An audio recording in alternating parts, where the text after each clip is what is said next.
Assalamualaikum warahmatullahi wabarakatuh. Sahabat Sinergi, mitra PT BES, saya perkenalkan Haji Mak Munir sebagai tim konsultan dari PT BES. Pada pagi ini yang alhamdulillah cuacanya mendung, asik lah kalau di sawah ini tidak begitu panas gitu ya. Nah, secara kebetulan hari ini adalah hari dimana kita akan melakukan penyemprotan eco farming.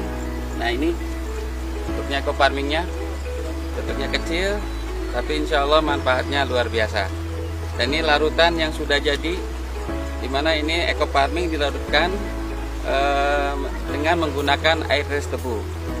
Kenapa air res tebu ini kita gunakan? Di sini air res tebu ini banyak manfaatnya, terutama untuk pengembangan bakteri positif yang ada dalam eco farming itu sendiri. Yang kedua, dengan air res tebu ini menambah efektivitas dari pemupukan, di mana air tebu ini banyak mengandung nutrisi-nutrisi yang juga melengkapi daripada eco farming itu sendiri. Oke, kita lihat ini posisinya lahan sawah saya sendiri, kurang lebih sekitar 1 hektar. Yang belum tanami, yang sudah tanami udah ada 3 hektar. Jadi sengaja ini diterakhirkan karena memang ini khusus untuk uji coba praktek tanpa menggunakan pupuk kimia sama sekali. Oke, sebelum kita masuk kepada penjelasan lebih lanjut, saya jelaskan juga bahwa di sini tanah yang layak ataupun yang pas digunakan untuk penyemprotan adalah seperti ini, dimana posisinya macak-macak, jadi tidak tergenang air, tapi di sini posisinya tanah itu benar-benar kelihatan, dan memang sasarannya juga untuk tanah. Adapun untuk dosis yang kami gunakan ya untuk sasaran lahan, yaitu untuk luasan 1 hektar untuk padi itu 6 tub atau 6 liter. Nah, untuk penggunaannya kita akan, seperti tadi disaksikan ada 2 petani yang untuk luasan ini bisa menghabiskan sampai 10 tangki. Jadi 6 liter yang itu akan dibagi 10 tangki. Jadi per tangkinya adalah cukup dengan 600 mili, yaitu seukuran botol ini. Nah, untuk proses penyemprotan di awal kenapa harus dilakukan? Karena pada umumnya petani ini seringkali di awal itu tidak dilakukan pemupukan setelah ada tanaman. Padahal tanaman sebelum dipindahkan ke lahan ini perlu dipersiapkan dulu nutrisinya.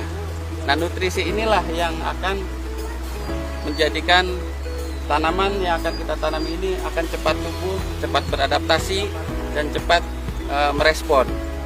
Alhamdulillah ini 1 season sudah selesai untuk penyemprotan kali ini. Nah, saya sedikit review ke belakang bahwa dalam tahap olah tanah yang sangat tepat, yaitu tahapan yang pertama adalah dengan cara kita membalikan, di mana tanah kita ini perlu dibalikan lapisan topsoilnya, ya, di mana kedalaman kurang lebih antara 20 sampai 30 cm. Nah, setelah dilakukan pembalikan, dibiarkan dulu kurang lebih 1 minggu biar udara atau oksigen bisa berinteraksi dengan tanah.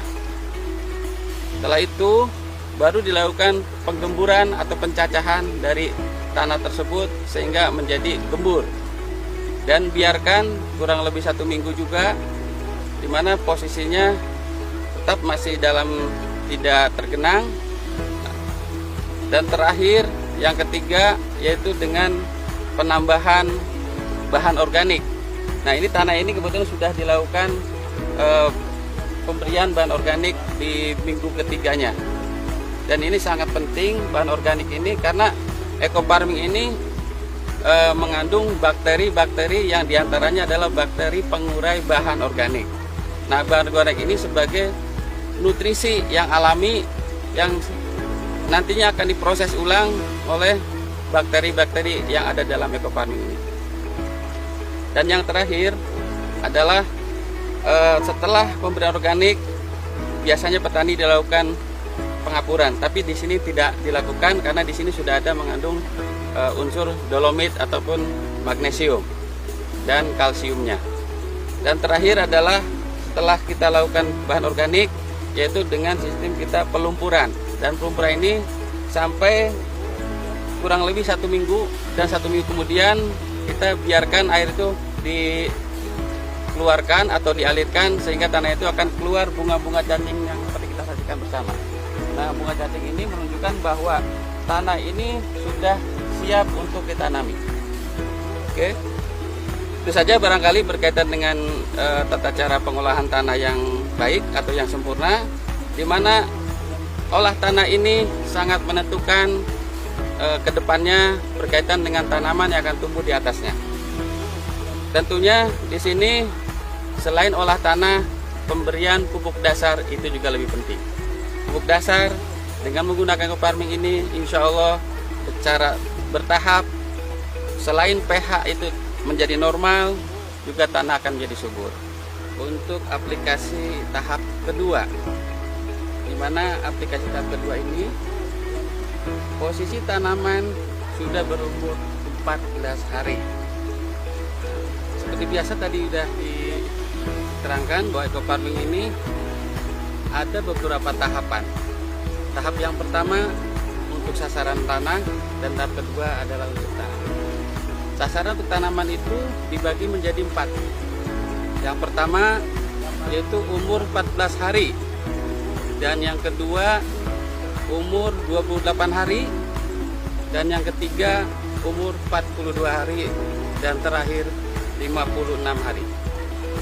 Kali ini kita lihat tanaman ini sudah berumur 14 hari.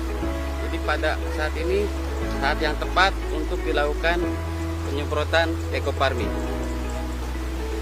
Ambil contoh, ini adalah varietas Impari 32 yang dimana umurnya adalah dari mulai sebar atau semai itu kurang lebih sekitar 120 hari. Nah, kita tahu bahwa siklus tanaman padi itu dari mulai semai sampai panen itu 120 hari, dimana itu dibagi menjadi dua tahapan atau fase. Fase yang pertama adalah fase vegetatif, dan yang kedua adalah fase generatif. Nah, fase vegetatif ini adalah fase di mana tanaman padi itu akan berkembang mulai dari satu batang ketika ditanam sampai terus berkembang sampai puncaknya di mana nanti akan tertutup rapat. Nah, waktu vegetatif ini dibatasi umurnya biasanya separuh dari umur tanaman itu sendiri. Jadi kalau misalnya tanaman itu berumur 120 hari, berarti umur vegetatifnya itu dimulai dari angka 1 sampai 60 hari dihitung dari semai. Nah, untuk tahapan penggunaan ekofarming, di mana fase vegetatif itu diantaranya pada umur 14 hari dan umur 28 hari dan 42 hari dari tanam. Kalau kita hitung mundur, nah, kalau misalnya semaian itu adalah umur yang ditanam misalnya umur 25 hari, ketika umur 60 tinggal ditambahkan 35. Jadi hitungannya bahwa untuk masa vegetatif ini kalau kita hitung dari tanam, 2 aplikasi yang mungkin bisa dilakukan, yaitu umur 14 hari dan 28 hari. Di sini adalah puncaknya masa vegetatif, di mana tanaman akan tumbuh berkembang, jumlah anakan makin banyak. Ini pada umur 14 hari ini anakan masih sedikit, ya kurang lebih sekitar ada 6. Nah, kedepannya ini akan terus bertambah dan bertambah, di mana pupuk ekofarming ini kita gunakan. Terus umur berikutnya adalah pada fase generatif, di mana fase ini adalah fase di mana dimulainya anakan padi itu akan memasuki masa primordia, di mana masa primordia ini adalah masa di mana padi itu mulai bunting kecil bahasanya. Nah, biasanya pada umur 4 45 atau sampai 50. Itu pun tergantung daripada paritasnya. Nah, biasanya setelah masa perumuran selesai, dia akan keluar malai. Nah, pada saat keluar malai ini dikatakan masa generatif bisa dimulai. Sampai kapan? Sampai panen. Dan nanti pada masa generatif masih bisa dilakukan pada umur 42 hari dari tanam dan 56 hari setelah tanam. Insya Allah dengan pemupukan ekofarming yang 4 kali dilakukan untuk tanaman, itu akan membantu proses perkembangan anakan menjadi lebih banyak, dan pada akhirnya akan menjadikan tanaman itu menjadi produktif. Pengalaman sebelumnya di musim tanam yang lalu, alhamdulillah saya pada saat itu juga menanam Impari 32 pada umur maksimal dikatakan pada saat vegetatif itu mencapai 55 sampai 60 batang per rumpun.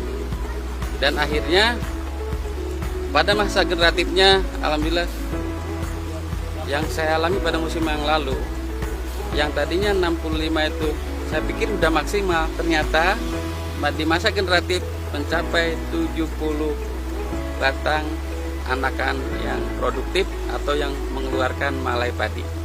Jadi situlah titik akhirnya dari pertanaman padi, di mana ketika keluar malai, pengisian bulir, pengisian malai menjadi padi yang sempurna, yang kokoh, terus mengkristal, itu akan lebih baik, dan itu menjadikan tingkat kematangan dan kemasakan daripada bulir padi. Dan dilanjutkan proses penguningan ataupun si bulir padi itu yang tadinya hijau menjadi kuning kemasan. Dan ketika terakhir kita masa generatif, di mana padi tersebut sudah pengisian maksimal, terus proses daun bendera yang sesungguhnya itu sebagai indikator bahwa tanaman padi akan mengisi akan maksimal apabila daun benderanya itu tetap sehat, masih hijau. Dan itu sudah kami alami di musim yang lalu. Mudah-mudahan di musim yang sekarang dengan cuaca yang cukup baik ini akan tetap maksimal. Salam ekofarming, lahan subur, petani makmur. Assalamualaikum warahmatullahi wabarakatuh. Agar video ini terus berkembang dan bermanfaat, salam petani cerdas, ekofarming, lahan subur, petani makmur.